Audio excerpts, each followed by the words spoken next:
இந்த அருமையான கால வேளையில் உங்கள் யாவரையும் எல்லா நாமளுக்கு மேலான இயேசு கிறிஸ்துவின் நல்ல நாமத்தில் வாழ்த்துகிறேன். எங்களுடைய தேவன் நல்லவராயிருக்கிறார்.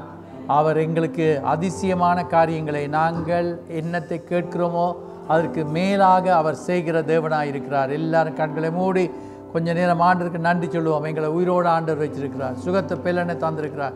இன்றைக்கு கர்த்தருடைய வீட்டுக்குள்ளே வர கர்த்தர் எங்களுக்கு கிருபைப்படுத்திருக்கிறார்.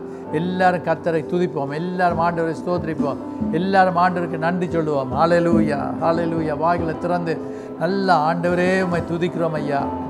தந்திருக்கிற கிருபைகளுக்காக ஸ்தோத்திரம், ரட்சித்திருப்பதற்காக ஸ்தோத்திரம், இந்த நாளையும் இந்த இடத்துல வர கிருபைப்படுத்திருப்பதற்காக ஸ்தோத்திரம். உங்களை போல நல்ல தெய்வம் ஒருவருமே இல்லை ஆண்டவரே. எங்களுடைய பேர்களை ஜீவ புஸ்தகத்தில் எழுதி வைத்திருப்பதற்காக உங்களுக்கு நன்றி என்று சொல்லுகிறோம். பேர் சொல்லி எங்களை அழைத்திருக்கிற தேவனை உங்களை ஸ்தோத்திரிக்கிறோம். எங்களுக்காக உங்களுடைய ஜீவனை கொடுத்தவரே உங்களை ஸ்தோத்திரிக்கிறோம். உங்களுடைய கிருபைகள் காலை தோறும் புதியவைகளாக இருப்பதற்காக ஸ்தோத்திரம். ஹல்லேலூயா. ஓ ரபர் யந்தரப ஷந்தரபர் யங்கு யமங்கலபா இங்கலபா லிபிரி பிந்து ரபர் யந்தரப ஷந்தரபா. ஹல்லேலூயா. கேளுங்கள் அப்பொழுது உங்களுக்கு கொடுக்கப்படும் என்று சொன்னவரே ஸ்தோத்திரம் ஐயா. கேட்கிற எவனும் பெற்றுக்கொள்கிறான் என்று சொன்னீங்க சுவாமி. இந்த கால வேளையில் உங்களுடைய ஆண்டவா நன்றியுள்ள இருதயத்தோடு துதிக்கிறோம். நாங்கள் கேட்டவைகளை பெற்றிருக்கிறோம் ஐயா, அதுக்காக ஸ்தோத்திரம். அபிஷேகநாதரே ஸ்தோத்திரம் ஸ்தோத்திரம் ஸ்தோத்திரம். போதாது நல்ல வாய்களை விரிவாய் திறந்து உரத்த சத்தமாக கர்த்தருக்கு நன்றி சொல்லுவோம். ஹல்லேலூயா ஹல்லேலூயா. வாக்கு தத்தம் பண்ணினவர், நீங்கள் வாக்கு மாறாத தேவனாக இருப்பதற்காக ஸ்தோத்திரம். பொய்யுறியாத தேவனை ஸ்தோத்திரம் ஐயா. சொன்னதை நிறைவேற்றுகிற தேவனாக இருப்பதற்காக ஸ்தோத்திரம். சபை நடுவில் உலாவி திரிகிற தேவனாக இருப்பதற்காக ஸ்தோத்திரம். 1000-10,000 பேர்களில் சிறந்தவரே ஸ்தோத்திரம். ஹல்லேலூயா. பிரகாசம் உள்ள விடிவெள்ளி நட்சத்திரமே ஸ்தோத்திரம். அதிசீக்கிரமாய் வரப்போற தேவாதி தேவனே ஸ்தோத்திரம் ஸ்தோத்திரம் ஸ்தோத்திரம். எங்களுடைய பேர்கள் அன்பின் ஆண்டவரே உங்களுடைய ஜீவ புஸ்தகத்தில் இருப்பதற்காக உங்களுக்கு நன்றி என்று சொல்லுகிறோம். ஹல்லேலூயா. நான் உன்னை விட்டு விலகுவதில்லை, நான் உன்னை என்றும் கைவிடுவதில்லை, உன்னை விட்டு விலகுவதில்லை, நான் உன்னை என்றும் கைவிடுவதில்லை. நான் உன்னை காண்கின்ற தேவன், கண்மணி போ உன்னை காப்பே. நான் உன்னை காண்கின்ற தேவன், கண்மணி போல் உன்னை காப்பே. நான் உன்னை விட்டு விடுவதில்லை, நான் உன்னை என்று கைவிடுவதில்லை, நான் உன்னை விட்டு விலகுவதில்லை, நான் உன்னை என்று கைவிடுவதில்லை. ஆம்பிதாவே, நீங்க சொன்னதை நிறைவேற்றுகிற தேவனாக இருப்பதற்காக ஸ்தோத்திரம் ஐயா. காலை தோறும் உங்களுடைய கிருபைகள் புதியவைகளாக இருப்பதற்காக உங்களுக்கு நன்றி என்று சொல்லுகிறோம். உலகத்தின் முடிவு பரியந்தம் சகல நாட்களில் நான் உங்களோடு கூட இருக்கிறேன் என்று வாக்குத்தத்தம் பண்ணினவர். எங்களுடைய வாழ்க்கையில் சுவாமி கஷ்டங்கள் வந்தாலும், வேதனைகள் வந்தாலும், வியாதிகள் வந்தாலும், பிரச்சனைகள் வந்தாலும், ஆண்டவர் நல்ல நேரத்திலேயும் கூடாத நேரங்களிலேயும் நீங்கள் எங்களோடு கூட எப்பொழுதும் இருப்பதற்காக உங்களுக்கு நன்றி என்று சொல்லுகிறோம். தாய் தன் பாலகனை மறப்பாளோ அவள் மறந்தாலும் நான் மறக்க மாட்டேன் என்று சொன்னவரே, இந்த காலவெளியில் உங்களுடைய அன்புக்காக நன்றி சொல்லுகிறோம். இந்த கால ஆராதனை எங்களுக்கு ஆசீர்வதித்து தருவதற்காக ஸ்தோத்திரம். வந்திருக்கிறவர்களுக்காக, வந்து கொண்டிருக்கிறவர்களுக்காக ஸ்தோத்திரம். இந்த கால ஆராதனையில் யூடியூப்ல யார் கேட்கிறார்களோ அவர்களும் உங்களுடைய வார்த்தைகளை கேட்டு ஆசீர்வாதங்களை பெற்றுக்கொள்ள கிருபைத்து தாங்க. நாங்கள் இப்பொழுது ஆவியோடு உண்மையோடு உங்களை தொழுது கொள்ள எங்களுக்கு பெலனை தரும்படி கேட்கிறோம்.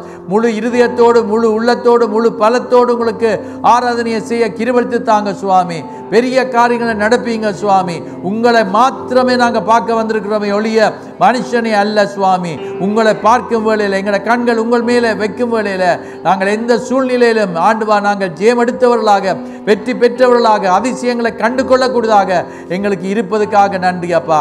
உங்களுக்கு நன்றி என்று சொல்லுகிறோம். பொறுப்படுங்க, காத்துக்கொள்ளுங்க. எல்லாரும் சத்தம் ஆமேன் என்று சொல்லுவோம்.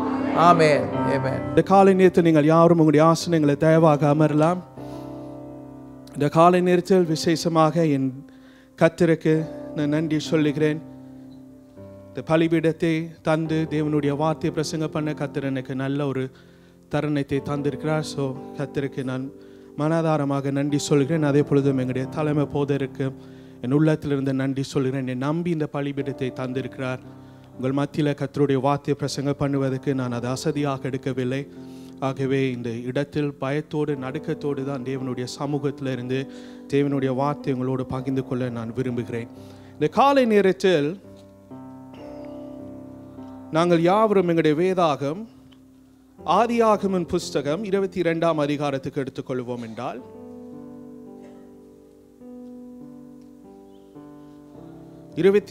அதிகாரம் 1வது வசனத்தில் வாசிப்பீர்கள் என்றால்,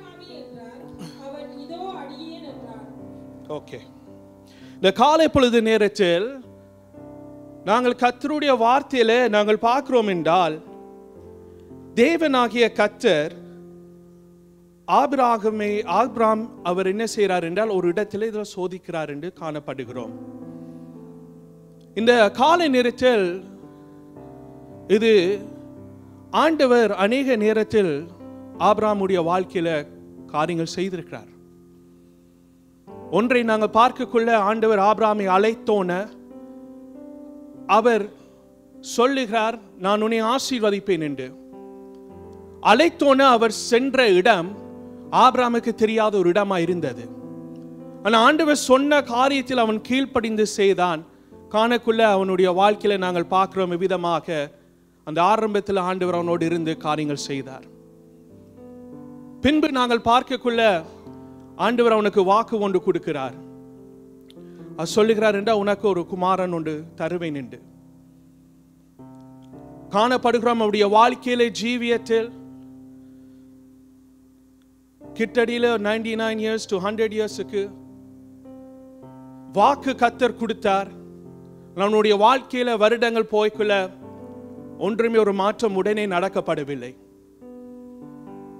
ஆனா நான் சொல்லுகிறேன், இந்த காலை நேரத்தில் சில நேரம் உங்களுடைய வாழ்க்கையில நீங்க சொல்லுகலாம், ஆண்டவர் வாக்கு தத்தங்களை தந்திருக்கிறார், ஆனா என் வாழ்க்கையில அது இன்னும் நிறைவேறப்படாதபடி ஒரு சூழ்நிலைக்குள் நான் போகிறேன். ஆபிரகாமுடைய வாழ்க்கையில பார்க்கக்குள்ள அப்படியான ஒரு சூழ்நிலைக்குள் போனவன். ஆனா கர்த்தர் சொன்னதை அவனுடைய வாழ்க்கையில நிறைவேற்றி ஒரு ஈசாக்கை கொண்டு வந்தார். ஆகவே இந்த காலை நேரத்தில் சோர்ந்து போகாதுங்கள், கலங்காதுங்கள். ஆண்டவர் சொன்னதை அவர் முழுவதும் உங்களுடைய வாழ்க்கையில அது நிறைவேற்றுவார். எப்பேற்பட்ட சூழ்நிலைக்குள் நீங்கள் போனாலும், எப்பேற்பட்ட ஒரு கஷ்டத்துக்குள் போனாலும், எப்பேற்பட்ட ஒரு நெருக்கடிக்குள் நீங்கள் போனாலும், பாஸ்டர் ஆரம்பத்தில் சொன்னதை போல கர்த்தர் எங்களோடு இருக்கிறார். ஆகவே அந்த தேவன் எங்களோடு இருப்பார் என்றால் எல்லாவற்றிலும் அவர் சொன்ன காரியங்கள் எங்களுடைய வாழ்க்கையில முழுவதை அதை நிறைவேற்றுவார் என்று அதில் எந்த சந்தேகமே இல்லை. ஆகவே இந்த முன் வசனத்தை நாங்கள் பார்க்கக்குள்ள ஆண்டவர் அதில் என்ன செய்கிறார் என்றால், இப்பொழுதும் அவர் ஆபிரகாமை சோதிக்கிறார் என்று காணப்படுகிறோம். அருமையானவர்களே, இந்த மாலை நேரத்தில் நான் அதாவது இந்த முக்கியத்துவத்தை நான் கொண்டு வருவது ஒரு விஷயம் இல்லைன்னா அந்த இம்பார்ட்டன்ஸ் நான் இதில் என்ன காண்பிக்க வருகிறேன் என்றால், நாங்கள் கொஞ்சம் வசனங்களை நாங்கள் பின்பாக வாசித்து அது இன்னும் கூட எங்களுக்கு விளக்கம் இருக்கும். ஆனாலும் மோரியாவின் மலையை பற்றி தான் பேசுவதற்கு நான் விரும்புகிறேன். வேதத்தில் நாங்கள் காணப்படுகிறோம் அநேக மலைகள் இருக்கிறது, விசேஷித்த மலைகள் இருக்கப்படுகிறது. ஆனால் இந்த மோரியா மலை ஆனது விசேஷித்த காரியங்கள் ஆபிரகாமுடைய வாழ்க்கையில நடப்பட்டது. முதலாவது நாங்கள் பார்க்கிறோம் என்றால் அது சோதிக்கப்படுகிற ஒரு இடம். வேதம் சொல்லப்படுகிறது, கர்த்தர் என்ன செய்தார், ஆபிரகாமை சோதித்தார் என்று நாங்கள் வாசித்து கேட்டோம். ஆகவே எதுக்காக கர்த்தர் ஆபிரகாமை சோதிக்கப்பட வேண்டும்? அவர் சோதிக்கப்பட்ட ஒரு காரியம் என்னவென்றால் ஆபிரகாமுடைய இருதயத்தை பார்ப்பதற்கு. அருமையானவர்களே, இந்த காலை நேரத்தில் உங்களுடைய வாழ்க்கையில நீங்கள் ஒரு சோதனைக்குள் போகலாம். நீங்க சொல்லலாமே, என் வாழ்க்கையில இவ்வளவுக்கு பிரச்சனைகள் வருகிறது, என் வாழ்க்கை நரகம் என்று நீங்க சொல்லுகலாம். என் வாழ்க்கை இந்த வருடம் நல்லதாக இல்லை என்று நீங்க சொல்லுகலாம். பிரச்சனைகளுக்கு பின்பாக பிரச்சனைகள், நெருக்கடிகளுக்கு பின்பாக நெருக்கடிகள், சோதனைக்கு பின்பாக சோதனை, அலை மோதுவதை போல் என் வாழ்க்கையில அநேக பிரச்சனைகள் என்னை மோதி கொண்டிருக்குது என்று நீங்கள் சொல்லிக் கொண்டிருக்கலாம். அருமையானவர்களே, என் கர்த்தர் உங்களை நோக்கி பார்க்குகிறார். ஆண்டவர் ஆபிரகாமோடு இருந்தவர், அந்த தேவன் உங்களோட இருக்கிறார். இந்த காலை பொழுது நேரத்தில் அவர் உங்களை விட்டு விலக மாட்டார், உங்களை கைவிட மாட்டார் என்று சும்மா சொல்லவில்லை. உங்களுடைய வாழ்க்கையில் எப்பேற்பட்ட சூழ்நிலைக்குள் நீங்கள் போனாலும், அருமையானவளை, யோசேப்புடைய வாழ்க்கையில் அவன் நினைக்க பார்க்காத பிரச்சனைக்குள் போன மனுஷன். ஆனால் வேதத்தில் நீங்கள் தெளிவாக அதை நீங்கள் பார்ப்பீர்கள் என்றால், தேவன் கர்த்தர் யோசேப் ஓடு இருந்தார். அந்த தேவன் இந்த காலை நேரத்தில் உன்னுடைய பள்ளத்தின் மத்தியில், when you are in the high top of the mountains, when you are low in the valley, when people are with you and when people are not with you, my God is with you. இந்த காலை பொழுது நேரத்தில் கர்த்தர் உன்னோடு பேசுகிறார். நீ சொல்லலாம், நான் நம்பினவர்கள் என்னை ஏமாற்றி போனார்கள், நம்பினவர்கள் ஒரு யூதாசை போல முதல குத்திட்டு போயிட்டார்கள். ஆனா என் ஆண்டவர் உன்னோட இந்த காலை நேரத்தில் இருக்கிறார். அவர் இந்த வருடத்தில் சொல்லி இருக்கிறார் என்றால், இஸ்ரவேலே, நீ என்னாலே மறக்கப்படுவதில்லை என்றால், என் ஆண்டவர் அது மறுபடி தன் ஜனங்களுக்கு ஞாபகப்படுத்துகிற காரணம் என்றால், என் ஜனங்கள் ஒரு பொழுது மறக்கப்படவே மாட்டேன் என்று கர்த்தர் சொல்கிறார். நீ உடைந்து போயிருக்கலாம், கண்ணீரோடு இந்த இடத்தில் நீ இருக்கலாம், தனிமை உன்னை மாற்றிக் கொண்டிருக்கலாம். கர்த்தர் சொல்கிறான், உன்னை நான் விட மாட்டேன், உன்னை விடவே மாட்டேன்.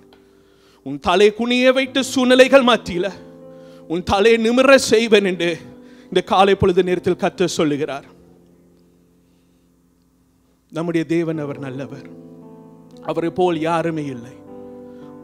There's no one like Jesus and there'll never be anyone like Jesus. ஆகவே ஆபிரகாமுடைய வாழ்க்கையில நாங்கள் காணப்படுகிறோம் என்றால், இப்பொழுது அவனுடைய வாழ்க்கையில ஒரு சோதனை ஒன்று நடப்படுகிறது. சோதனை எங்களுடைய வாழ்க்கையில வரைக்குள்ள அது எங்களை உடைப்பதற்கென்று அல்ல, அது எங்களை கட்டி எழுப்புவதற்கு. வாழ்க்கையில சோதனை வருவது நேரங்கள் எங்களை கீழே இழுத்து வர்றதுக்கு என்று அல்ல, எங்களை ஒரு உயரத்துக்கு கர்த்தர் கொண்டு போவதற்கு தான் எங்களுடைய வாழ்க்கையில சோதனைகளை அவர் விடுகிறார். உபாகமம் 8ஆம் அதிகாரம் 2வது வசனத்தில் நாங்கள் பார்ப்போம் என்றால், Deuteronomy chapter 8 verse 2, உபாகமம் 8:2 வாசிக்கக்குள்ள, உன் தேவனாகிய கர்த்தர் உன்னை சிறுமைப்படுத்தும்படிக்கும் தம்முடைய கட்டளைகளை நீ கைக்கொள்வாயோ கைக்கொள்ள மாட்டாயோ என்று அவர் உன்னை சோதித்து உன் இதயத்தில் உள்ளதை நீ அறியும்படிக்கும் உன்னை இந்த 40 வருஷம் அளவு வனாந்திரத்திலே நடத்தி வந்த எல்லா வழியையும் நினைப்பாயாக. உன் இருதயத்தை அறிந்தும்படி. அதான் ஆண்டவர் அந்த இடத்துல இஸ்ரவேல் ஜனங்களுக்கு என்ன செய்றார்? சோதிக்கிறார். இருதயத்தை காணுவதற்கு. சில நேரம் நாங்க கேட்கலாம், ஆண்டவர் எல்லாவற்றிலும் அறிந்திருக்கிறார், அவருக்கு தெரியும் தானே? ஆம், அவருக்கு தெரியும். ஆனா சில நேரம் அந்த ஜனங்கள் அவர்களுக்கு தெரியாதபடி அது வெளியரங்கமாக காணப்பட வேண்டும். இந்த ஜனங்களுடைய வாழ்க்கையில நாங்கள் பார்க்கக்குள்ள அவர்கள் அநேக சவால்களுக்கு சென்றவர்கள். அவர்கள் வனாந்திரத்தில் நடந்தார்கள் என்ற வேதத்தை நாங்கள் வாசித்து பார்த்தோம். என்னென்ன சவால்கள் அவர் சந்திருப்பார்கள் என்பதென்றால், வாழ்க்கையில கஷ்டங்கள் வருகிற நேரம், பசி அவர்களுக்கு ஒரு பக்கம் இருந்தது, தாகம் ஒரு பக்கம் அவங்களுக்குள் இருந்தது, சத்ருக்கள் அவர்களை முறியடிப்பதற்கென்று ஒவ்வொன்றை பார்க்கக்குள்ள சோதனைக்குள் போனவர்கள். ஆனால் அந்த சோதனையின் மத்தியில் ஆண்டவர் அவர்களுடைய இருதயத்தை தான் காண்பிக்கிறார். அந்த சோதனை வரைக்குள்ள கர்த்தர் என்ன அதுல பார்க்கிறார் என்றால், இவர்கள் என் மேல நம்பிக்கை வைத்திருக்கிறார்களா? என்னுடைய வார்த்தை அவர்கள் கீழ்ப்படிந்து அதை செய்கிறார்களா?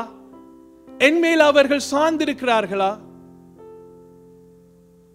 இன்னொரு பக்கம் பார்க்கக்குள்ள அவர்கள் முறுமுறுக்கிறார்களா? நன்றி உள்ளத்தோடு இருக்காமல் இருக்கிறார்களா? என் மேல் அவர்கள் சார்ந்து இருக்கவில்லையா என்று ஆண்டவர் அதுல சோதிக்கிறார். காலை நேரத்தில் ஆண்டவர் எங்களை சோதிக்கிற ஒரு காரியம் என்பதென்றால், எங்களுடைய இருதயத்தை அவர் பார்க்குகிறார். எங்களுடைய இருதயத்தில் என்ன இருக்கிறது? நன்றி உள்ளத்தோடு இருக்கிறோமா? ஆண்டவருக்கு நாங்கள் நன்றி சொல்லுகிறோமா? ஆண்டவரை நாங்கள் புகழுகிறோமா? ஆண்டவரை நாங்கள் ஆராதிக்கிறோமா? அவருக்கு செலுத்த வேண்டிய கன மகிமை எல்லாவற்றிலும் நாங்கள் செய்கிறோமா? இல்லைண்டா நாங்கள் முறுமுறுத்து கொண்டு இருக்கிறோமா? பிரச்சனைகள் வருகிற நேரத்தில் ஆண்டவர் அதை பார்க்குகிறார். யாருமே பார்க்காமல் இருக்கலாம், ஆனால் என் இயேசு அதை ஒவ்வொன்றை கவனிக்கிறார். அதான் இந்த வசனத்தில் நாங்கள் காணப்படுகிறோம். அவர்களுடைய இருதயத்தை என்ன செய்கிறார் என்றால் சோதிக்கிறார். சோதித்தபடினால இவர்கள் என்ன செய்தார்கள்? முறுமுறுத்தார்கள் என்று அறிந்திருக்கிறோம். ஆண்டவர் மேல நம்பிக்கை அவர்கள் வைக்காமல் விலகி போனார்கள் என்று சில இடங்களை நீங்கள் பார்க்கலாம். இந்த காலை நேரத்தில் அதே பொழுது நாங்கள் செய்கிறோமா? ஒரு பிரச்சனை ஒன்று வரைக்குள்ள, வேலை இழக்கக்குள்ள, காரியங்கள் இழக்கக்குள்ள எங்களுடைய வாழ்க்கையில அந்த நேரத்தில் என்ன எங்களுடைய நாவல் இருந்து வருகிறது? ஆரம்பத்தில் நான் சொன்னது போல எங்கள் வாழ்க்கையில சோதனை வரைக்குள்ள அந்த சோதனையானது எங்களை உடைப்பதற்கென்று அல்ல, எங்களை கட்டி எழுப்புவதற்கு தான் ஆண்டவர் அதை அலாவ் பண்ணுகிறார். அதே பொழுதும் சங்கீதக்காரன் சொல்லுகிறான், மன்னித்துக் கொள்ளுங்கள், நீதிமொழிகள் சொல்லப்பட்டது 17ஆம் அதிகாரம் 3ஆம் வசனம். சாலமன் ராஜா சொல்லுகிறார்,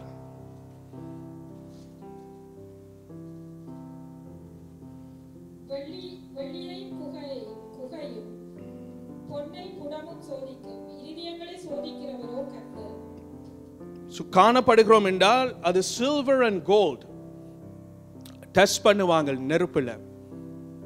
இந்த இடத்தில் ஆண்டவர் சொல்லுகிறார் என்றால் இருதயத்தை சோதிக்கிறவர் யார் என்றால் கர்த்தர்.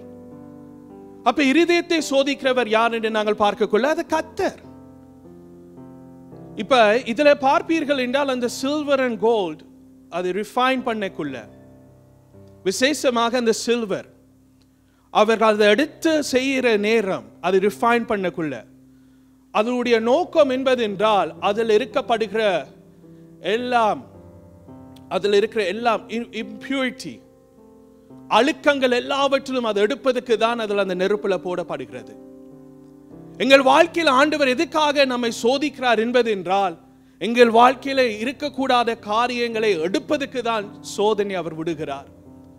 எங்கள் வாழ்க்கையில் எங்களுடைய குணாதிசயங்கள் மாறப்பட வேண்டும்.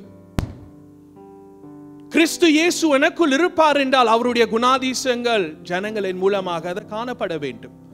அப்ப அவர்கள் அதை ரிஃபைன் பண்ணக்குள்ள அந்த சில்வர் நெருப்புல போடக்குள்ள அது என்ன செய்யும் என்றால் எவ்வளவுக்கு அந்த சில்வர் ரிஃப்ளெக்ஷன் வந்து அந்த நபர் அது எவரா இருந்தாலும் அது ரிஃபைன் பண்ணக்குள்ள அந்த சில்வர் வந்து அதாவது அவருடைய அந்த முகம், his face has to reflect.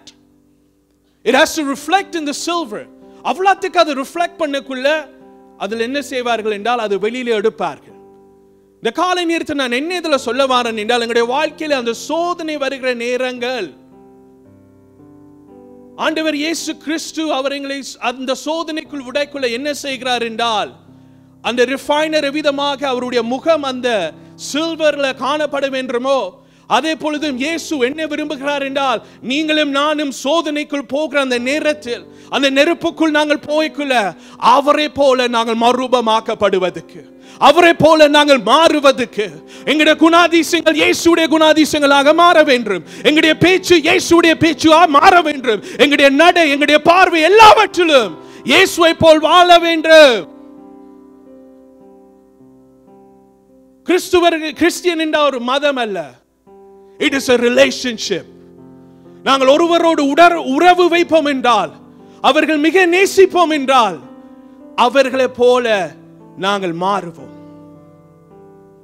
உன் நண்பர்கள் யார் என்று அதை காட்டு என்று ஒருவர் சொல்லுகிறார், நீ யார் என்று நான் சொல்ல முடியும். அதான் அந்த ஐக்கியம் மிக முக்கியம்.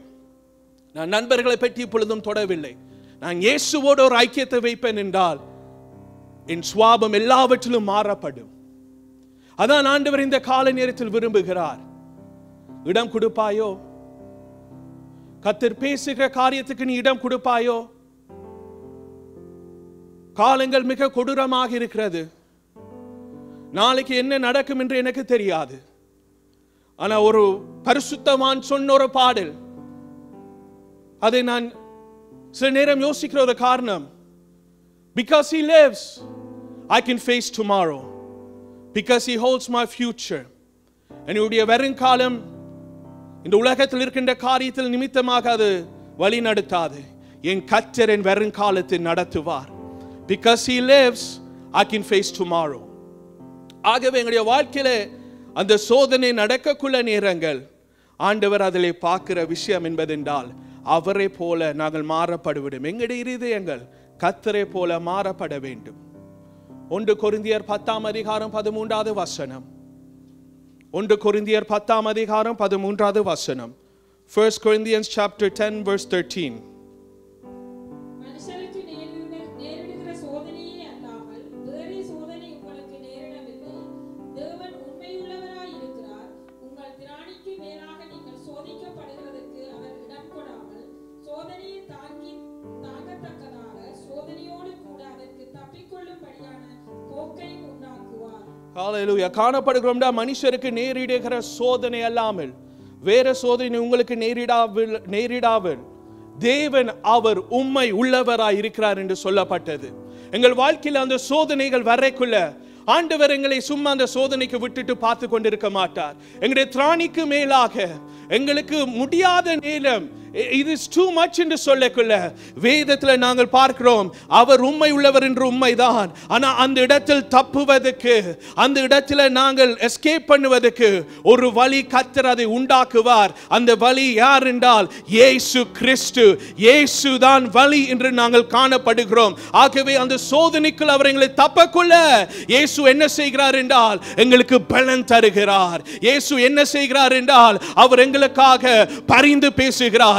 இயேசு என்ன செய்கிறார் என்றால் எங்களுடைய வாழ்க்கையில் அந்த நெருப்புல நாங்கள் போய்க்குள்ள அவர் சமாதானமாக எங்களுக்குள் இருக்கிறார். ஆகவே இந்த காலை நேரத்தில் நீங்கள் கஷ்டத்துக்குள் நெருப்புக்குள் இல்லைஎன்றால் அலைகள் மத்தியில் நீங்கள் போய்கொண்டிருப்பீர்கள் என்றால் don't give up brother and sister. My God is saying this morning don't give up. Don't give up. Hallelujah. Shadrach Meshach Abednego நெருப்புல போட்டார்கள். 7 மடங்கு சூடு. 3 பேர் உள்ளுக்கு போனது. 4வது நபர் ஒன்று இருந்தார். அந்த நபர் இந்த கால நேரத்தில் உன்னோடு இருக்கிறார். உன் குடும்பத்தோடு இருக்கிறார். உன் ஊழியத்தோடு இருக்கிறார். அவர் உன்னோடு இருக்கிறது படியாலே நெருப்புல நீ போவாய். ஆனா உன்னை சுட்டு எரிக்காது. நீ நெருப்புல போவாய், புசுங்கி போக மாட்டாய். வெளியில நீ வருவாய். You will come out from all the tests in your life to glorify God, because every test brings promotion to those who trust God. வாழ்க்கையில வருகிற ஒவ்வொரு சோதனைகள் ஆண்டவர் எங்களை உயர்த்துகிறவராய் இருக்கிறார் என்று காணப்படுகிறோம். அதான் வேதம் சொல்லுகிறது.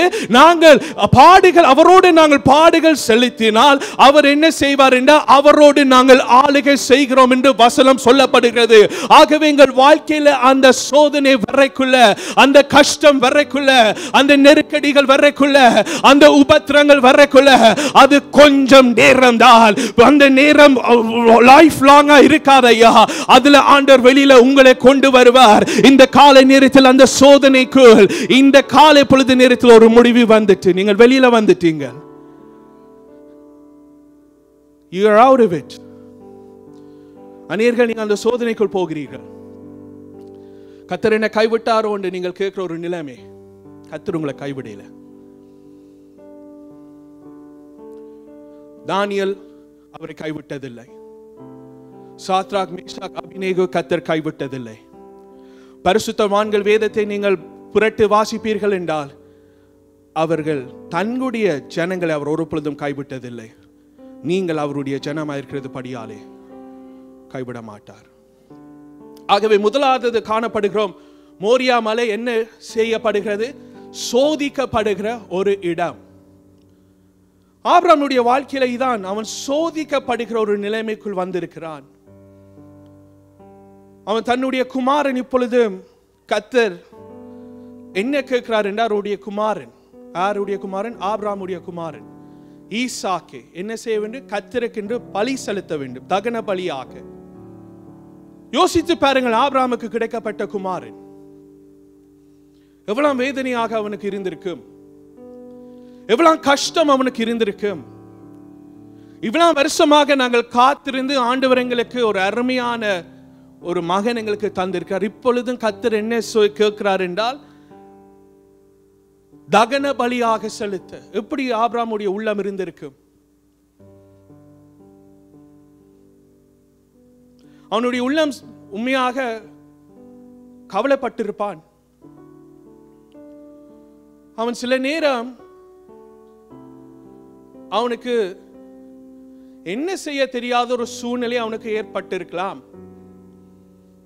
ஆனால் அவன் ஒன்று செய்கிறான் என்றால் ஆண்டவர் சொன்னதை அவன் கீழ்ப்படுகிறான். மோரியா மலை இடம் என்பதென்றால் கீழ்ப்படுகிற இடம். அதை நீங்கள் வாசிங்கள். ஆதியாகமம் 22ஆம் அதிகாரத்துக்கு 3வது வசனம். Genesis 22 verse 3. ஆபிரகாம் அதிகாலையில் எழுந்து தன் கழுதையின் மேல் சேணம் கட்டி வேலைக்காரர்கள் 2 பேரையும் தன் குமாரன் ஈசாக்கையும் கூட்டிக் கொண்டு தகனபலிக்கு கட்டைகளையும் பிளந்து கொண்டு தேவன் தனக்கு குறித்த இடத்துக்கு புறப்பட்டு போனார். ஆபிரகாம் அதிகாலையில் எழுந்து என்று வேதம் சொல்லப்படுகிறது. அவன் என்ன செய்கிறான் என்றால், ஆண்டவர் சொன்ன காரியம் உடனே அவன் அந்த இடத்தில் செய்கிறான். உடனே அவன் கீழ்ப்படுகிறான். அவன் எதிர்மாறாக கர்த்தரோடு பேசினதில்லை என்று நாங்கள் வார்த்தையில காணப்படுகிறோம். கர்த்தரிடத்தில் அவன் கேள்வி கேட்டான் என்று அதுல நாங்கள் பார்க்கிறோம். அவன் கேட்டது அல்ல. ஆண்டவர் சொன்னதை உடனே அவன் என்ன செய்கிறான் என்றால் கீழ்ப்படிந்து செய்கிறான். கீழ்ப்படிந்து செய்யக்குள்ள இவன் என்ன செய்கிறான் என்றால், உடனே அதிகாலையில எழுந்து தம் கழுதை மேல் சேணம் கட்டி, அவனுக்கு வேலைக்காரர்கள் இருக்கிறார்கள், அவன் செய்ய அவசியம் இல்லை, அவர்கள்ட்ட சொன்னா அவங்க செய்துட்டு போவார்கள். ஆனால் இவன் என்ன செய்கிறான் என்றால், இவன் கர்த்தர் சொன்னதை கீழ்ப்படிந்து ஆண்டவர் சொன்ன காரியத்துக்கு இட் இஸ் பர்சனல். கர்த்தர் என்னோடு தான் நேரடியாய் பேசியிருக்கிறார். என்ன வந்தாலும் நான் அதுக்கு கீழ்ப்படிந்து ஆண்டவர் சொல்லுகிற காரியத்தில் நான் செய்வேன் என்று அவன் அந்த இடத்தில் பயணம் செல்லுகிறான். யோசித்து பாருங்கள், சரீரம் சில நேரம் பலவீனமாக இருந்திருக்கும் என்று நான் யோசித்தேன். எங்களுக்கு துச்செய்தி ஒன்று கிடைச்சால், எங்களுக்கு இவ்விதமான ஒரு கேள்வி ஒன்று வந்தால் நாங்கள் உற்சாகமாக இருப்போமா? சில நேரம் இல்லை. ஆண்டவர் உங்கள்கிட்ட கேட்கிறார், உன்னுடைய குமாரன் இல்லைன்னா உம்முடைய குமாரி எனக்கு தாரும் என்றால் நாங்கள் உடனே செய்வோமா? இல்லைன்னா இதான் ஒரு விலையேற பெற்ற ஒரு காரியம். ஈசாக் ஆபிரகாமுக்கு அது விலையேற பெற்றது. விலையேற பெற்ற ஒரு காரியம் கர்த்தர் பேசக்குள்ள அது தாண்டா, இது கர்த்தர் பேசுறாரா இல்லைண்டா பிசாசு பேசுகிறான் என்று ஜனங்கள் அதை மாற்றுவார்கள். ஆனா கர்த்தர் பேசுகிற நேரம் கீழ்ப்படிவு மிக முக்கியம். ஆபிரகாம் அவன் கேள்வி கேட்காமல் கீழ்ப்படிந்து உடனே என்ன செய்கிறான் என்றால், அவன் எல்லாவற்றிலும் அதை ஆயத்தப்படுத்தி கீழ்ப்படிவின்றா அப்படிதான் விளங்கேல ஆண்டவர் சொல்லுகிற காரியம், ஓகே ஆண்டவரே நான் கீழ்ப்படிந்து அதை செய்கிறேன். சில நேரம் எங்களுக்கு we don't understand. ஆனால் ஆண்டவர் ஒன்று சொல்லக்குள்ள எங்களுடைய நன்மைக்காக தான் அவர் சொல்லுகிறார். கீழ்ப்படிந்தால் ஆசீர்வாதம் கிடைக்கும் என்று உபாகம் 28ஆம் அதிகாரம் நாங்கள் அறிந்திருக்கிறோம். இப்ப ஆபிரகாம் என்ன செய்யறான் என்றால், அவன் கீழ்ப்படிந்து அதை செய்யக்குள்ள அவன் அது தாமதம் செய்யப்படல. இந்த காலை நேரத்தில் ஆண்டவர் எங்களோடு பேசுகிற நேரம் வார்த்தையின் மூலமாக இருக்கலாம், அது நபர் மூலமாக இருக்கலாம், சூழ்நிலைகள் மூலமாக இருக்கலாம், ஜெபிக்கிறது நேரமாக இருக்கலாம். கர்த்தர் பேசுகிற ஒரு காரியம் அவருடைய வார்த்தைக்கு aligning with his word, not out of his word, but aligning with his word. When God speaks, ஆண்டவர் பேசக்குள்ள அது நாங்கள் கீழ்ப்படிந்து உடனே அது செய்கிறோமா?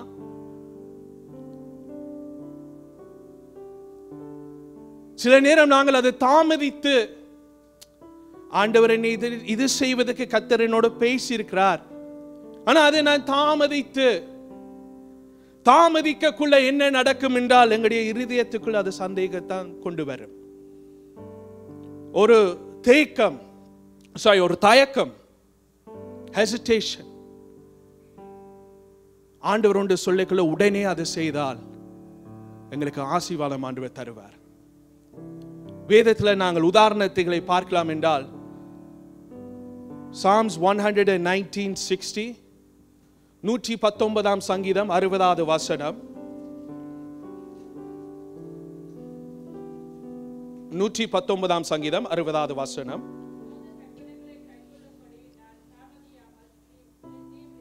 தாமதியாமல் நான் தீவிரித்தேன் என்று யார் சொல்லுகிறான்? சங்கீதக்காரன். ஆண்டவருடைய வார்த்தையை அவனோட பேசுகிற அந்த நேரத்தில் இந்த சங்கீதக்காரன் சொல்கிறான், நான் தாமதம் பண்ணாதபடி தீவிரத்தை என்றால் அவன் உடனே அதை செய்கிறேன் என்று சொல்லுகிறான். கர்த்தர் எங்களோடு பேசுகிற காரியங்கள் நாங்கள் அது உடனே செய்கிறோமா இல்ல தாமதித்துக் கொண்டு இருக்கிறோமா? ஆண்டவர் சொல்லுகிறார், உன் சத்துருக்களை நீ மன்னிக்கிறோமா? ஏன் அங்கே எங்கென்று போவான்? திருச்சபையில இயேசுடைய அன்பை நாங்கள் காட்டுகிறோமா? ஆண்டவர் வசனங்கள் மூலமாக கவலைப்படாது என்று அவர் சொல்லுகிறார். அவர் சொல்லுகிற வார்த்தைகள் கீழ்ப்படுகிறோமா? இல்ல கவலைகள் எங்களை மேற்கொள்ளுகிறதா? காலை நேரத்தில் கர்த்தர் எங்களோடு பேசுகிறார். கீழ்ப்படிவு மிக முக்கியம். பலிகள் செலுத்துறதை விட கீழ்ப்படிவு மிக முக்கியமானது. ஆகவே இந்த காலை நேரத்தில் ஆண்டவர் சொல்லுகிற காரியத்துக்கு நாங்கள் தாமதிக்காமல் உடனே செய்வோம் என்றால் உங்கள் வாழ்க்கையில் ஆசீர்வாதங்கள் கர்த்தர் நிச்சயமாய் தருவார். யோவான் 14ஆம் அதிகாரம் 15வது வசனம். யோவான் 14ஆம் அதிகாரம் 15வது வசனம்.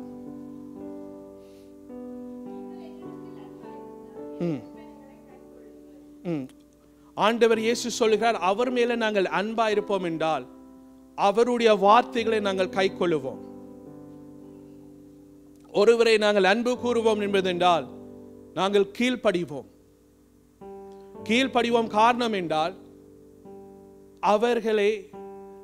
அவர்களை பிரியப்படுத்துவதுதான் எங்களுடைய வாஞ்சை.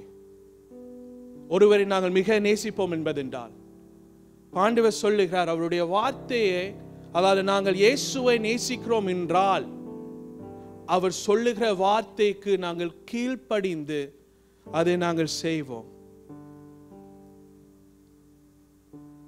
ஆகவே நாங்கள் காணப்படுகிறோம் கீழ்ப்படுகிற இடம்.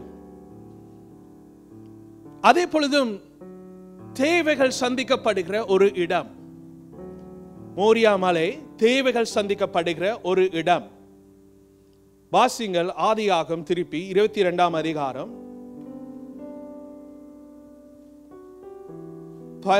12ஆம் வசனத்திலிருந்து 12 வசனத்திலிருந்து 13ஆம் 14. அப்பொழுது அவர், பிள்ளையாண்டான் மேல் உன் கையை போடாதே, அவனுக்கு ஒன்றும் செய்யாதே, நீ அவனை உன் புத்திரன் என்றும் உன் ஏகசுதன் என்றும் பாராமல் எனக்காக ஒப்புக் கொடுத்தபடியினால் நீ தேவனுக்கு பயப்படுகிறவன் என்று இப்பொழுது அறிந்திருக்கிறேன் என்றார். ஆபிரகாம் தன் கண்களை ஏறெடுத்து பார்க்கும்போது இதோ பின்னாக புதரிலே தன் கொம்புகள் சிக்கிக் கொண்டிருந்த ஒரு ஆட்டின் கடாவை கண்டான். அப்பொழுது ஆபிரகாம் போய் கடாவை பிடித்து அதை தன் குமாரனுக்கு பதிலாக தகன பலி இட்டான். ஆபிரகாம் அந்த இடத்துக்கு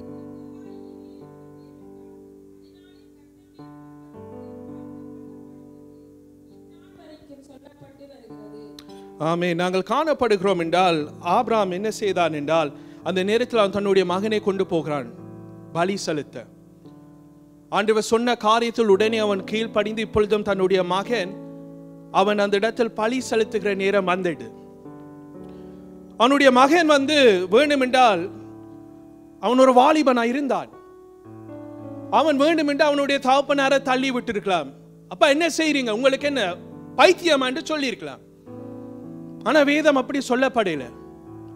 தகப்பனார் சொன்ன காரியத்தில் அவன் கீழ்ப்படிந்து செய்கிறான். அப்ப அதுல என்ன நாங்கள் அதுல கற்றுக்கொள்ளலாம்? ஈசாக் ஆபிரகாம் செய்த ஒவ்வொரு காரியத்தில் வடிவா பார்த்து கொண்டிருந்தான். அவன் கர்த்தரை தொழுது கொள்ளுகிற நேரங்கள், தேவனோடு வைக்கப்படுகிற உறவாடு, தேவன் எப்படி அவன் கனப்படுத்தினான் என்று ஈசாக் இதை பார்த்திருப்பான். அப்ப ஆபிரகாம் ஒன்று சொல்லிக்கொள்ள ஈசாக்குக்கு விளங்கினது, என் அப்பா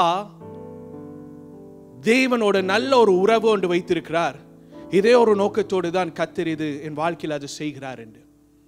அருமையானவர்களே, இதில் நான் என்ன சொல்ல வாரேன் என்றால், எங்களை சுற்றிலும் ஆக்கள் பார்க்கிறார்கள்.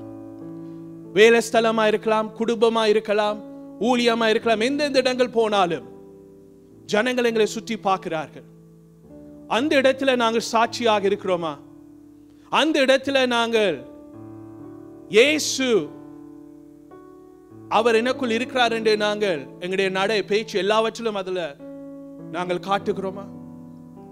ஆபிரகாம் அந்த இடத்தில் அவனுடைய நடை ஈசாக் அதை பார்த்து கொண்டிருந்தான். ஈசாக் கீழ்ப்படிந்து இப்ப ஆபிரகாம் அதுல பலி செலுத்துற நேரம் ஆபிரகாம் என்ன செய்தான்? தன்னுடைய கண்களை ஏறெடுத்தான். இப்ப பாருங்கள், அவனுடைய மகன் இந்த இடத்தில் வைக்கிறான் என்று எடுத்துக்கொள்ளுவோம். இப்படி பார்த்து கொண்டிருந்தவன் தேவதூதன் வந்து அவனோடு பேசினோன்னு இப்ப என்ன செய்யறான்? அவனுடைய கண்கள் ஏறெடுக்கிறான். கண்களை இப்படி எடுக்கிறான்.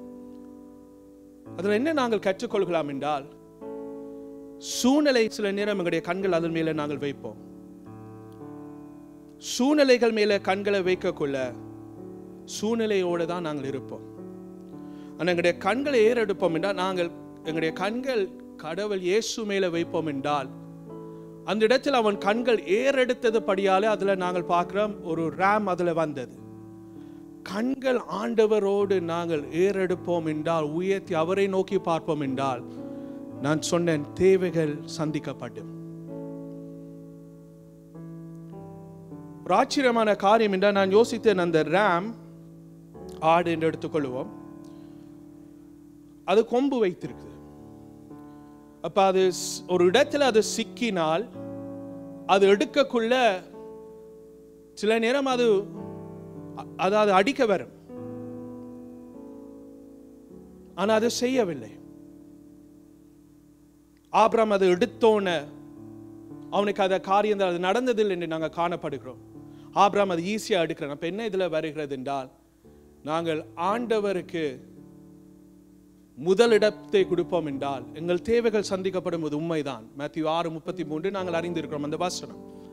ஆனால் அந்த ஆடு எவ்விதமாக அது அவனுக்கு அதாவது இடிக்காமல் காரியங்கள் செய்யாமல் கீழ்ப்படிந்து வந்ததை போல ஆண்டவரை ஆசீர்வதிக்கக்குள்ள அதில் அவர் வேதனை கூட்டார். ஆண்டவர் ஆசீர்வதிக்கக்குள்ள எங்களுக்கு அது ஒரு பெயின் ஒன்றுமே இருக்காது, வடிவாக ஆசீர்வதிப்பார். அதான் இந்த ஆடு நீங்கள் பார்க்கக்குள்ள தேவன் அதை ஆயத்தப்படுத்தி கொடுக்கிறார். இந்த காலை நேரத்தில் நாங்கள் கர்த்தரை நோக்கி பார்ப்போம் என்றால் தேவைகள் எங்கள் வாழ்க்கையில் அது சந்திக்கப்படும். எங்களுடைய கண்கள் கர்த்தரை நோக்கி நாங்கள் ஏறெடுப்போம் என்றால், வானமும் பூமியும் உண்டாக்கினதற்கு கர்த்தரிடத்தில் நாங்கள் எங்களுடைய கண்கள் அவர் மேல இயேசு மேல வைப்போம் என்றால், ஒத்தாசு சகாயம் எல்லாவற்றிலும் கர்த்தர் எங்கள் வாழ்க்கையில் அது செய்வாராக. ஆகவே தேவைகள் சந்திக்கப்படுகிற இடம்,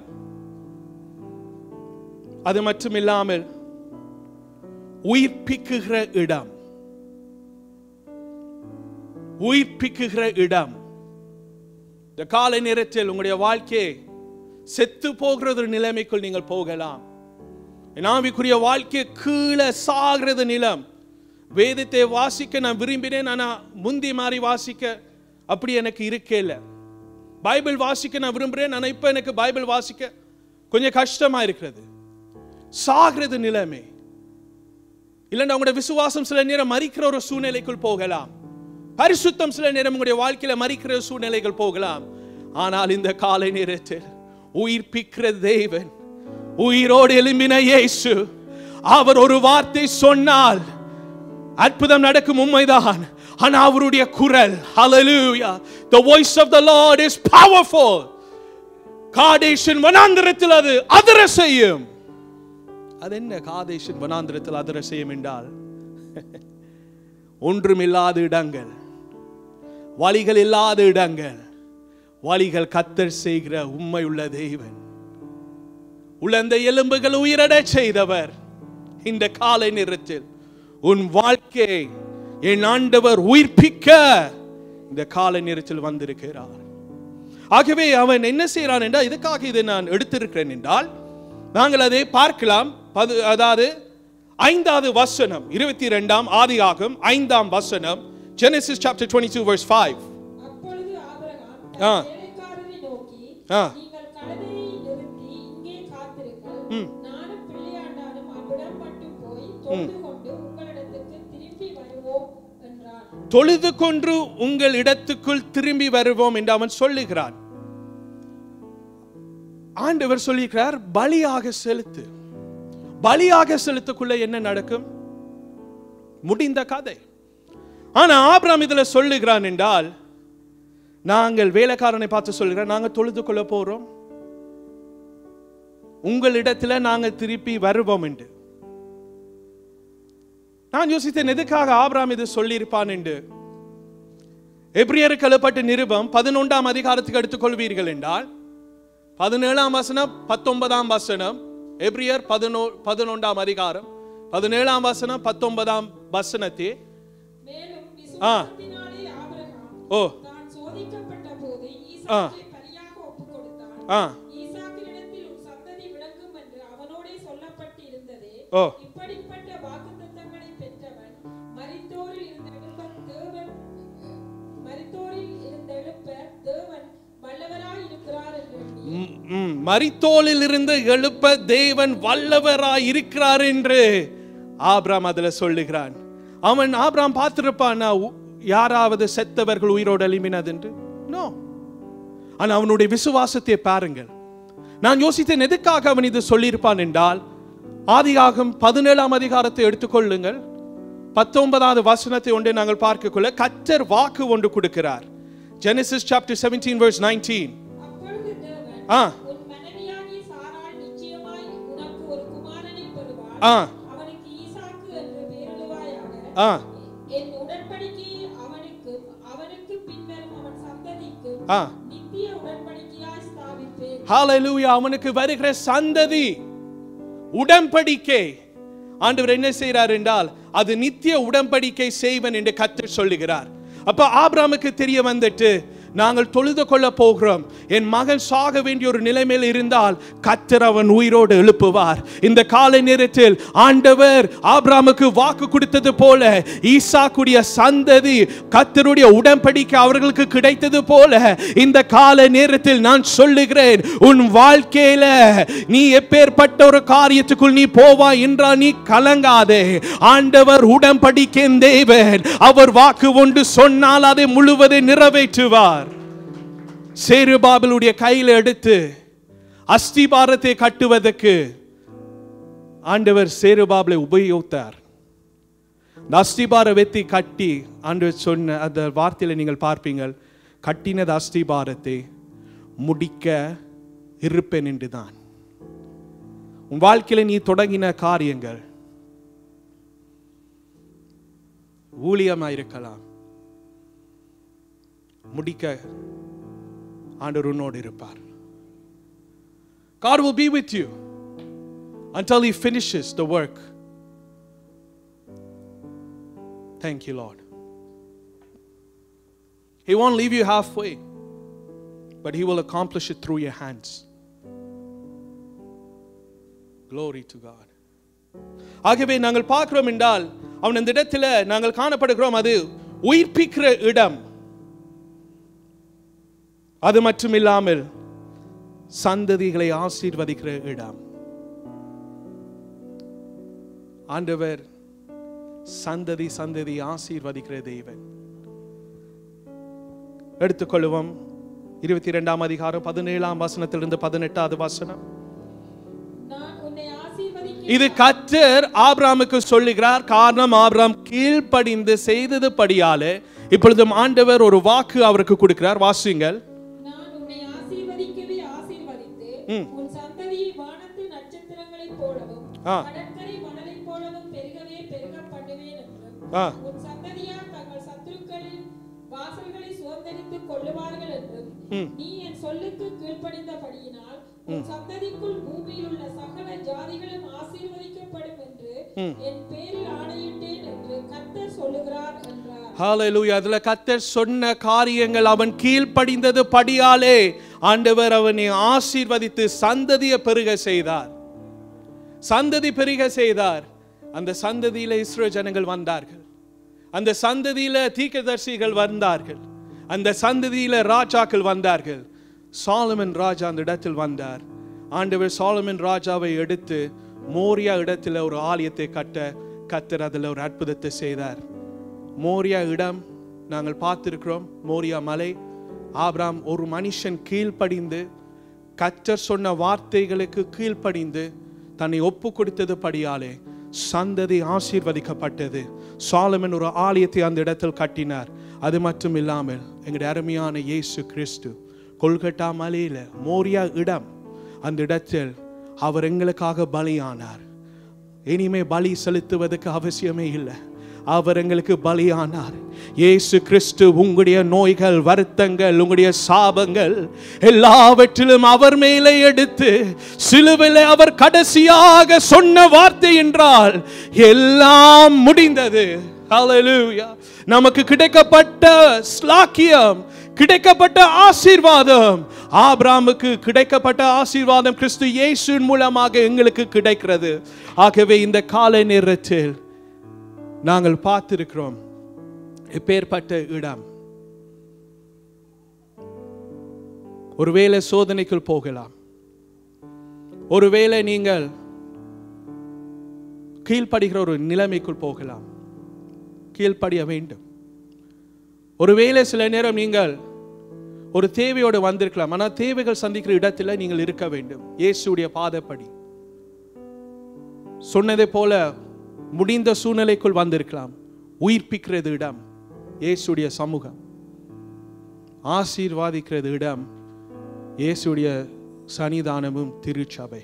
எல்லா கண்கள் மூடி இருக்கும் வேளையில், தலைகள் குனிந்திருக்கும் வேளையில், ஆபிரகாம் கர்த்தருடைய சத்தத்தை கேட்டு அவன் தன் தேசத்தையும் தன் இனத்தையும் விட்டு வந்ததை நாங்கள் பார்க்கும் வேளையில், அதற்கு பின்பதாக அவனுக்கு சோதனை வந்தது. ஆண்டவர் சோதித்தார். அதுக்கு அவன் கீழ்ப்படிந்த வேளையில் அவன் கர்த்தருக்கு பயந்து நடக்கிறான் என்பதை கர்த்தர் கண்டு அவனுடைய சந்ததியையும் ஆசீர்வதிப்பேன் என்று வாக்கு கொடுத்தவர். இந்த கால வேளையில் நீங்கள் இயேசுவை உங்களுடைய சொந்த கடவுளாக இரட்சகராயிட்டு பாவத்திலிருந்து விடுதலை பெற்று ரட்சிக்கப்பட்டு நீங்கள் கர்த்தருக்குள்ளே வந்திருக்கிற உங்களுக்கு உங்களுடைய வாழ்க்கையில் இன்னும் சுத்திகரிப்பு ஏற்பட்டு கொண்டிருக்கும் வேளையில், ஆண்டவர் உங்களை சோதித்து பார்க்கும் வேளையில், அந்த சோதனையில் உண்மையாக இருக்கிறவர்கள், இந்த சபையில் உண்மையாக ஃபெய்த்ஃபுல்லாக நிற்கிற பிள்ளைகளுக்கு நான் சொல்லுகிறேன், கர்த்தர் உங்களை பார்த்திருக்கிறார்.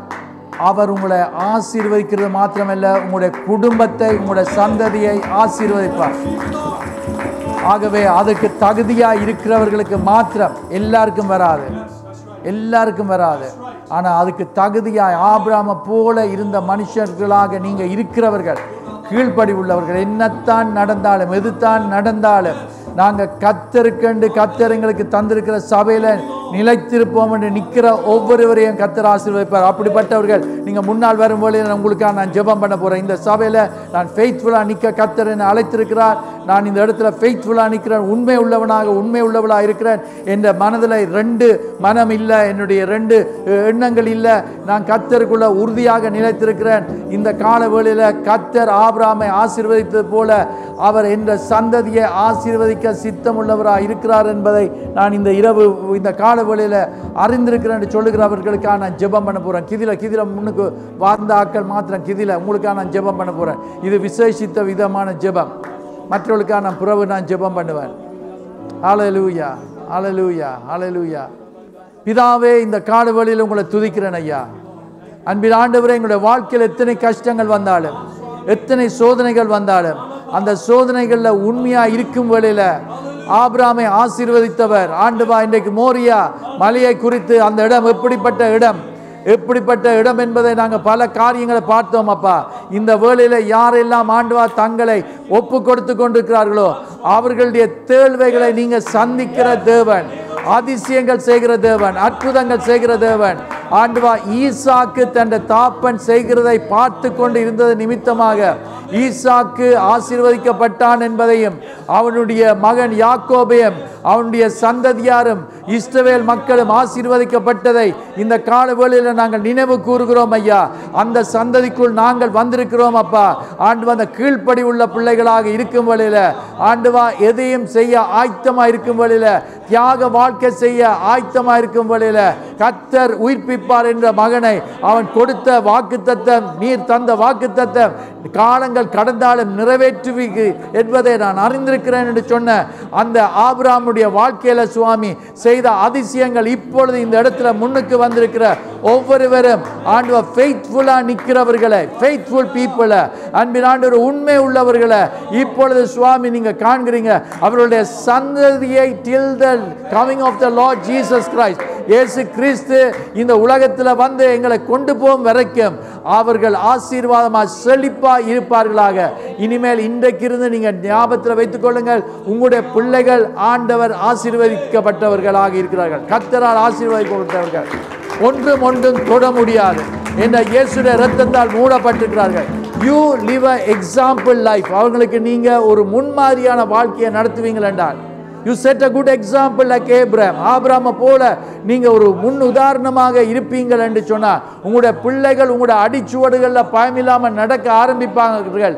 அவர்கள் அவ்விதமாக நடக்கும் வேளையில கர்த்தர் அந்த சந்ததியாக நாங்கள் போய்விட்டாலும் கர்த்தர் வரும் வரைக்கும் சந்ததியை ஆசீர்வதிப்பார். பிதாவே, இந்த கால வேளையில சுவாமி இந்த இடத்துல கூடி இருக்கிற ஒவ்வொருவருக்கான நான் ஜெபம் பண்ணுகிறேன். விசேஷித்த விதத்தில் முன்னுக்கு வந்தவர்களுக்காக ஜெபம் பண்ணது போல இப்பொழுது சுவாமி ஆண்டவ ஆசனங்களை இருக்கிறவர்களும் ஆண்டவா இந்த ஆசீர்வாதங்களுக்கு உரிமை உள்ளவர்களாக வரக்கூடிய விதத்தில் அவருடைய ஜீவியங்களை நன்மையான காரியங்களை செய்கிற தேவன் என்பதை ஆண்டவா அறிந்தவர்களாக மாத்திரமல்ல அனுபவிக்கிறவர்களாக ஒவ்வொருவரும் இருக்க கிருபை தரும்படி கேட்கிறேன். இந்த காலை ஆராதனையில் கலந்து கொள்ள முடியாமல் தடைப்பட்டவர்களுக்காக நாங்கள் ஜெபம் பண்ணுகிறோம். தடைகளை அகற்றி ஆண்டவா எங்கள் மத்தியில் கூட்டிக் கொண்டு வரும்படி கேட்கிறேன். வியாதியோடு பிரச்சனைகளோடு இருக்கிறவர்களுக்காக ஜெபம் பண்ணுகிறேன். அவர்கள் இருக்கும் இடங்களை தொட்டு சுகப்படுத்தும்படி கேட்கிறேன் சுவாமி. விடுமுறைக்கு தூரமான இடங்களுக்கு போயிருக்கிறவர்களோடும் கூட இருந்து கவனமாக கொண்டு வந்து எங்கள் மத்தியில் சேர்க்கும்படி கேட்கிறேன். தொடர்ந்து இந்த ஸ்தானத்தில் சுவாமி, இந்த ஸ்தலத்தில் சுவாமி ஆண்டவா எங்களுடைய தேவைகளுக்கு சரியான பதில்கள் கிடைக்கும் என்பதை அறிந்து இந்த கால வேளையிலேயும் ஆண்டவா நீங்க தாமே உங்களுடைய மகனுக்கூடாக ஆண்டவா இந்த சபையில வைத்திருக்கிற ஸ்தானாதிபதி கூடாக ஆண்டவா சபையில இருக்கிற ஒவ்வொருவருக்கு மாத்திரமல்ல யூடியூப்ல கேட்கிறவர்களுக்கு ஆசீர்வாதத்தை கொடுக்கக்கூடியதாக நீங்க இந்த மகனை பாவித்து கொண்டிருப்பதற்காக ஸ்தோத்திரம். அவரையும் அவருடைய மனைவியையும் தொடர்ந்து ஆசீர்வதிங்க. சபையார் உங்களுடைய பரம கரங்களை எங்களை ஒப்பு கொடுக்கிறோம். இயேசு கிறிஸ்துவின் நாமத்துக்கு கேட்கிறோம் பிதாவே, ஆமென். எல்லாரும் ஒன்றாக சேர்ந்து சொல்லுவோம். என் ஆத்துமாவை கர்த்தரை ஸ்தோத்திரி, என் முழு உள்ளமே பரிசுத்த நாமத்தை ஸ்தோத்திரி. என் ஆத்துமாவை கர்த்தரை ஸ்தோத்திரி, அவர் செய்த சகல உபகாரங்களை மறவாதே. அவர் அக்கிரமங்களெல்லாம் மன்னித்து என் நோய்களெல்லாம் குணமாக்கி என் பிராணி அழுக்கு விலக்கி மீட்டு என்னை கிருபினாலும் இலக்கினாலும் முடிசூட்டி நன்மையினால் என் வாய் திருப்தி ஆக்குறார். காலுக்கு சமானமாக என் வாய் திரும்ப வாழ்வாய் போல் ஆகிறது. ஒடுக்கப்படி யாருக்கும் கர்த்தர் நீதியும் நியாயத்தையும் செய்கிறார். ஆமேன். நம்முடைய கர்த்தராகிய இயேசு கிறிஸ்துவின் கிருபை, தேவனுடைய அன்பு, பரிசுத்த ஆவியானோட ஐக்கியம் அவருக்காக வாழ ஒப்பு கொடுத்துக்கிற ஒவ்வொருவரோடும் இன்றும் இன்னும் சதா காலங்களிலும் எப்பொழுதும் இருப்பதாக. ஆமேன்.